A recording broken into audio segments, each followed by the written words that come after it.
Alright, this is a redox reaction between calcium and water. Nick's adding water. That's good. Now Saphira's going to take, I'll hold this while she's taking it. Saphira's going to hold this bottle with one hand, take a little scoop of calcium metal out. Calcium's a metal. It's not shiny because this is an older sample, so it's quite oxidized. Hold it at an angle if you can't get any out. Like that. Okay, and when you get some, let the camera see it first before it goes in. It's white, that's calcium oxide on the outside. If we scrape some off, it would be shiny. Just gonna drop it in, and then hold the tube with this hand away from her, not pointing towards anybody. And if we get up close at the reaction here, we can see a gas being generated, hopefully. If it's not evident at first, you'll see it soon. Because as this reaction proceeds, it heats up. It's exothermic, so as it gets hotter, the reaction gets faster, more metal is exposed.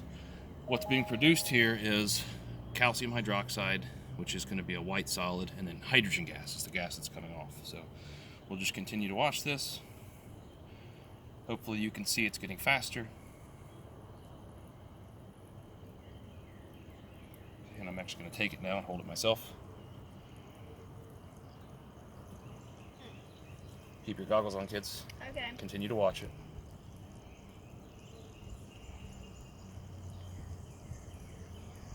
So this would have been one of the reactions that my kids did had we gone back to school.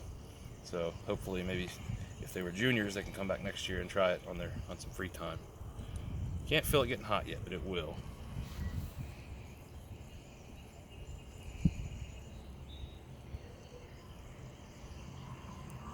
So again, the gas is hydrogen, and then you can probably see at this point some white stuff that's just kind of floating around.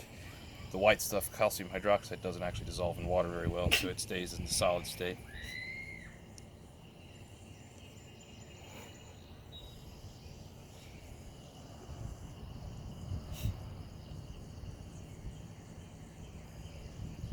And a lot of times at school, kids will actually add too much calcium to the tube and it'll actually splash out over the top into the sink, and that's when it gets particularly hot. In fact, I'm not sure we've even added enough to get much of a temperature change that we can feel.